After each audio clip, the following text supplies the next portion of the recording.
A list of the DLC locations. In the classic version of The Elder Scrolls IV Oblivion, 10 different DLCs were available to adventurous players who wanted to spend more time exploring every corner of Cyrodiil.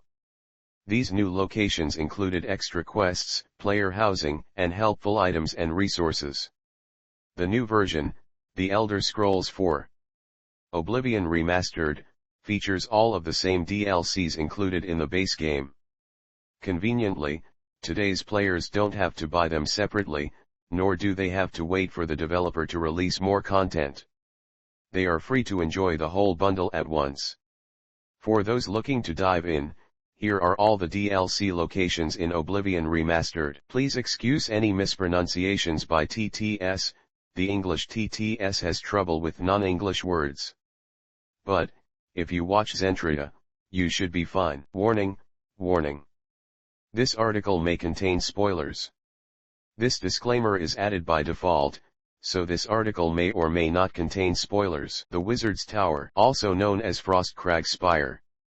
Location: follow the road west from Cheydinal or east from Bruma High into the Jural Mountains. Frostcrag Spire is one of the more isolated locations included in Oblivion's DLC collection, and it takes some time to navigate the twisting mountain roads the first time a player visits. After that time, however, they can use the handy portals on a balcony off the living area connected to the various mage guilds throughout Cyrodiil, granting easy passage to all major cities.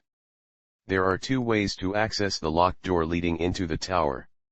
It's a medium-level lock that the character can pick, or they can do some exploring and find the abandoned campsite on the southern side of the mountain where the key is hidden. Immediately upon entry, they'll find a journal that details the features available in the tower, such as the garden and enchanting tools, and how they can be improved. The Thieves' Den, Dunbarrow Cave, Pirate Hideout.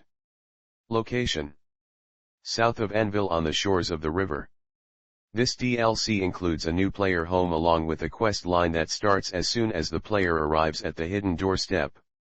Reaching the half-submerged door requires some light swimming, and the humble cave that forms part of the entrance has a bedroll and can be used as a safe place to sleep. The description of the Thieves' Den as a pirate stronghold is no joke. There's even a pirate ship and a dining hall, but the catch is that the player has to clear out all the dead pirates who forgot to stay in the ground. After dealing with these pesky undead, players should visit Dal Urakum in Anvil Bay, an NPC that only exists because of this DLC, and she'll assist with some renovations and hiring a crew. Just less skeletal this time. The Vile Lair, the comforting dark of Deep Scorn Hollow. Location: south of Lillywheen, on the islands near the coastline. Oblivion Remastered players should bring an underwater breathing potion or ensure that their character has a decent swimming skill level before trying to find the underwater entrance to the Vile Lair. It's tucked under some rocks sticking out from the water, and it's a small wooden door that can be difficult to see. The Vile Lair is very much like the Wizard's Tower in the sense that it's isolated and deeply hidden, but it also has similar features, like an interior garden for rare alchemy ingredients and a font of renewal, which can cure a character of vampirism. This is an ideal lair for those who enjoy playing a darker game or hunting the monsters that do. Shivering Isles, a date with the Daedra. Location: find this bizarre place on an island east of Breville. This DLC doesn't include player housing, but it's still one of the biggest in terms of what it offers, the first and most obvious being a whole plane of Oblivion to explore, the Shivering Isles. This encompasses a whole 30 hours of gameplay by itself, so players will need to be prepared to dedicate some time to everyone's favorite Daedric prince. The Shivering Isles is the realm of Sheogorath, the mad and chaotic Daedric prince, and he's seeking a champion to defend his realm against the Grey March. This is the annual event led by the forces of order that destroy everything he's built in the Isles and force him to start over again. Thanks for watching, please sub and like to support future content. Linktree in description to support social. Like, subscribe, and comment any games you want to know more about. Help me build this channel, so I can afford an editor, and start making gameplay and tutorial videos. The Fighter's Stronghold, safe in Battlehorn Castle. Location: Follow the road west from Coral. Frost Crag Spire is for the magically inclined, Dunbarrow Cave and Deep Scorn Hollow are for those who dwell in darkness, and Battlehorn Castle is for the fighting characters of Oblivion. Easily found on the road leading west from Coral, nestled in the wooded mountain foothills, this is one of the easiest player homes to get. Players can kill the marauders attacking the castle to take possession and visit Nilfas Amalion in the Imperial City to purchase some upgrades. This is a castle, so it has all the appropriate features, like a dining hall, trophy room, armory, and upscale living quarters.